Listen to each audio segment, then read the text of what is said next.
Hey, it's Yay for Yarn, and today I'm going to show you how to knit I-Cord on your Addi knitting machine. So let's get started. Now, knitting I-Cord on the Addi is pretty simple, pretty easy. And here is a sample of some I-Cord that I made earlier. And this method is not as fast as using the Embellish-Knit I-Cord machine, but you can use yarns that the Embellish-Knit machine will not be able to handle, such as worsted weight or bulky yarns.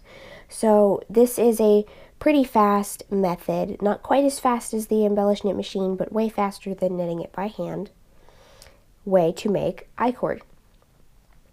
And we do this across 3 needles. So I have some worsted weight yarn here. You can do this on either Addi, it doesn't matter. I'm going to turn it just a little bit because that's the way I like it. And we're going to be working on these 3 black needles. I'm in circular knitting mode. And we're basically making a very narrow tube. Like so. And there's no seaming involved here. You're making a continuous tube across 3 needles. Now this will not work for making a tube on more than 3 needles or less than 3 needles. 3 is pretty much the best width to try to make this, because we're going to make a little loop, a little rounds. Our knitted rounds are going to be going across these 3 needles. And if you make it wider than that, then it's not going to be even because it's stretched so far. So I'm going to start with this first black needle by casting on across these 3 black needles. So I'm going to put the yarn in front of this one, behind the next one, and in front of the third one. Alright, so we're not even going to be using the yarn guide for this. This is where you're going to be guiding the yarn with your hands for the entire thing. So instead of coming back up and going the other direction, we're going to keep going all the way around until that first black needle pops up again.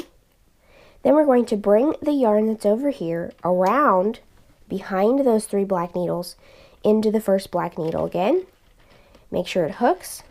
Make sure it hooks in the second one. And make sure it hooks in the third one. Now we're going to go all the way around again.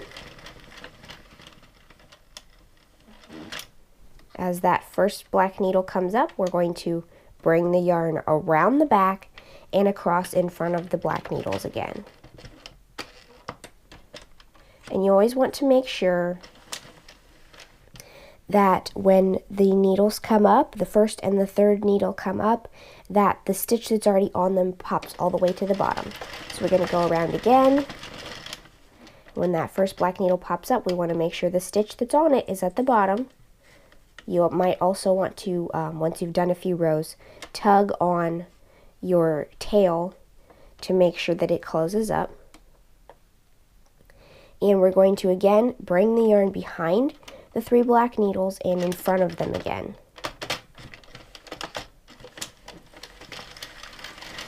And this is basically what we're going to be doing over and over and over and over again. And we're making little rounds by knitting across this way, bringing the yarn back, and knitting across this way again. We're making rounds. And once we get going a little bit further, you'll be able to see that there are floats of yarn stretching across from this side to this side. And I will show you how to make those disappear when we get to that point. So I'm just going to keep doing this, knitting my I-Cord, just going all the way around the machine, even though it's mostly empty. When the black needle comes up, bringing the yarn behind and back in front of those 3 black needles.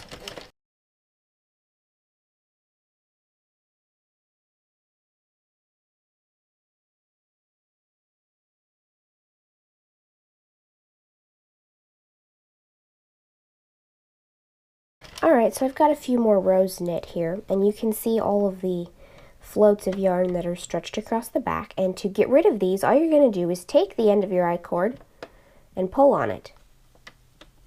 And that straightens it all right out. And there you have a continuous, seamless knitted cord that basically you can't even see any kind of division or anything where it starts, where the row starts and ends, where you go back across to start again.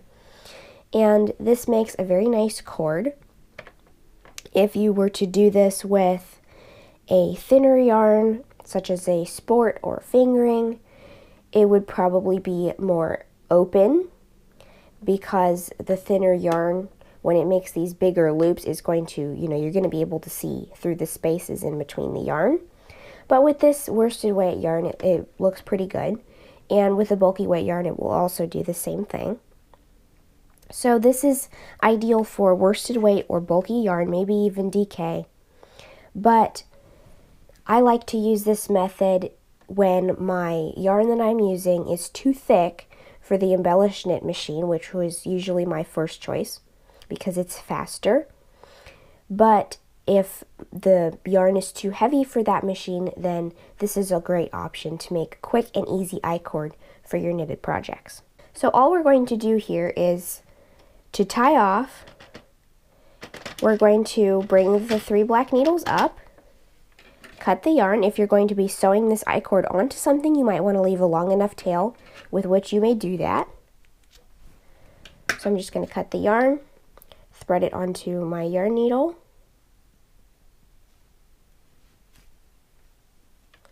and instead of picking up this stitch first, then this one, we're going to do it as if we were going around again to knit another row of I-cord. We're going to pick up this stitch first, then this one, then this one. And all you need to do to finish it off is just pull on that tail, and it creates its own little knot. And there you have a nice smooth length of I-cord. It can be made whatever length you want for whatever project you want. So you can just be creative and use these for anything you can imagine. If you want to weave in the tail of your I-cord, you just take the yarn tail and slip it in between the layers of knitting inside the center of the I-cord. And then just pull it out somewhere, like so. And then you can cut off the extra. So I hope this video was helpful to you. If it was, please give it a thumbs up. And if you use this technique to make something for your knitted projects, let me know how it turns out for you in the comments below. And don't forget to subscribe, making sure you click the little bell next to the subscribe button to be notified of new videos. Thanks for watching. Bye.